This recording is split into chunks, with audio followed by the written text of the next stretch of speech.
Fala galera, tudo certo? Muito bom dia, muito boa tarde, muito boa noite. O Brasileirão voltou, o Campeonato Brasileiro voltou. Amanhã ainda temos a final da Copa do Mundo de Clubes da FIFA entre PSG e Chelsea, entre Chelsea e Paris Saint-Germain. Porém, o nosso campeonato nacional, o Campeonato Nacional do Brasil, voltou. Tivemos hoje dois jogos no primeiro horário, o horário das 4h30, Internacional 1, Vitória 0. Porém, o jogo que eu irei falar para vocês é sobre Flamengo 2, São Paulo 0.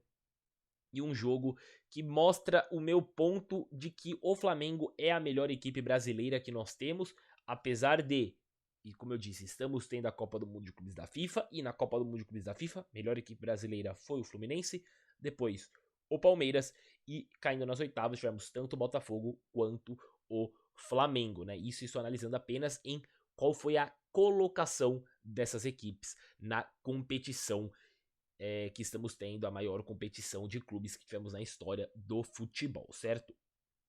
Importante falar que um primeiro tempo avassalador do Flamengo. O Flamengo botava pressão na equipe do São Paulo. O Flamengo fazia uma marcação-pressão na defesa do São Paulo, que dificultava a saída de jogo dos defensores da equipe paulista. O tricolor tinha muita dificuldade em conseguir fazer com que a bola fosse ao seu campo de ataque. Isso foi durante toda a primeira etapa. Um Flamengo que eu ando assistindo aos jogos de várias equipes e eu tô gostando muito de ver como funciona a movimentação do ataque dessas equipes.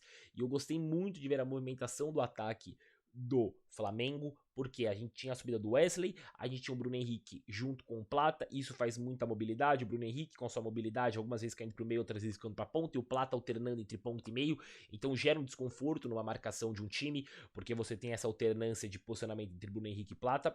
O De Arrascaeta, que também está em todos os lugares do campo.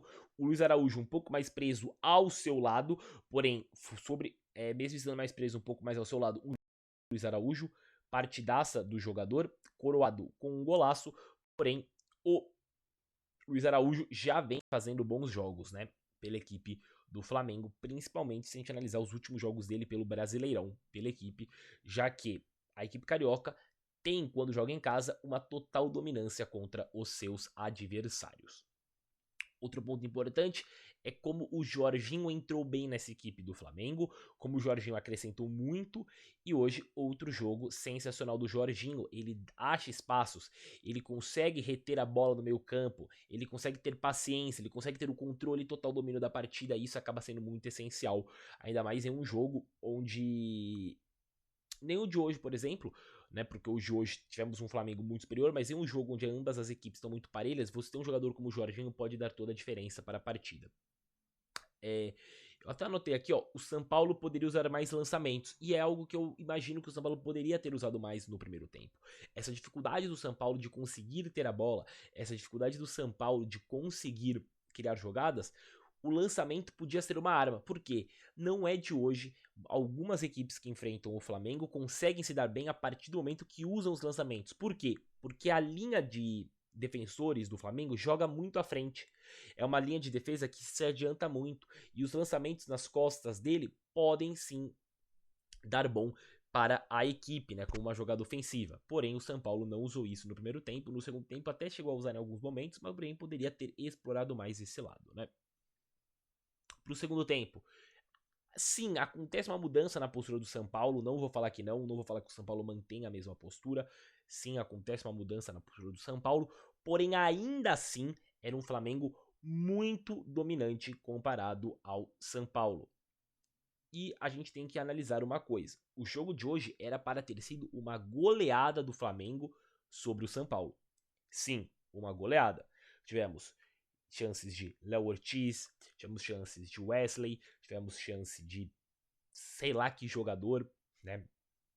Outra do Luiz Araújo, tivemos várias chances, porém só não foi uma goleada devido a um jogador, Rafael, goleiro do São Paulo, que fez com que o São Paulo não fosse dominado no placar contra o Flamengo, porque foi apenas dominado no campo, mas não no placar, né? Já que foi apenas um 2-0 e poderia ter sido muito mais. O Rafael salvou o São Paulo de tomar uma goleada, jogaço do goleiro do tricolor paulista, porém, né, ele não conseguiu segurar todos os ataques da equipe do Flamengo, que marca o primeiro gol com o Luiz Araújo, um belíssimo gol, e no final do jogo nós temos o Alacian marcando o segundo gol do Mengão. O Alacê sempre que entra, deixa o seu e marca aquele golzinho para ajudar a equipe.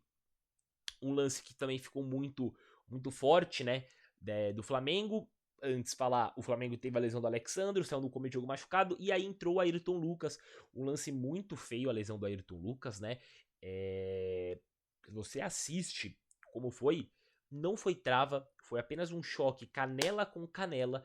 Esse choque canela com canela abriu um corte enorme na canela do Ayrton Lucas. Muito grande ver o corte, algo muito incomum de você ver. E ele teve que ser substituído. Imagino que é uma dor muito grande, porque realmente ele abriu um corte enorme, tá? Tava bem aberta essa região ali da canela, panturrilha do Ayrton Lucas, que foi substituído pelo Varela. E por aí vai. Sobre o lado de São Paulo, é o começo do trabalho do Crespo. E por aí vai, né? Mas é importante falar, torcendo para não ter sido nada de mais sério pro Ayrton Lucas, que ele volte a jogar já na próxima rodada pelo Flamengo. E que seja o menor dos problemas, que é ele apenas levar alguns pontos, né, na sua canela. Sobre o lado do São Paulo, é um começo do trabalho do Crespo nessa sua volta ao comando do tricolor paulista, a estreia dele nessa volta.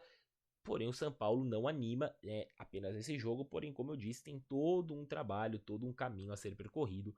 Mas uma partida muito inferior do São Paulo, jogadores jogando também principalmente em baixo nível. Enzo Dias, abaixo do nível. Nós temos os dois laterais, né? Tanto o Enzo Dias quanto o Cedric abaixo do nível. O Sabino muito abaixo do nível. Jogadores do São Paulo que eu gostei. O Rafael, eu acho não, né? O Rafael com certeza fez um jogo muito bom.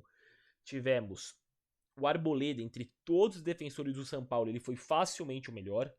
No primeiro tempo, os primeiros 30 minutos, onde o Arboleda indo muito bem, principalmente nos duelos que ele tinha contra o Wesley, nos duelos que ele tinha contra o Luiz Araújo, ele se dando muito bem nesses duelos, importante para a equipe do São Paulo.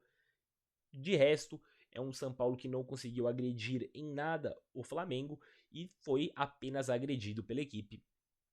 E, como eu disse, era para ter sido uma goleada para o Flamengo, que só não aconteceu devido ao Rafael, certo? Esse foi o vídeo sobre Flamengo 2, São Paulo 0. No TikTok estamos tendo vídeos menores, vídeos de no máximo um minuto que nós estamos tendo no TikTok. Eu falo de uma forma mais resumida sobre o jogo, já que no YouTube eu falo um pouco com uma amplitude maior sobre os jogos, certo?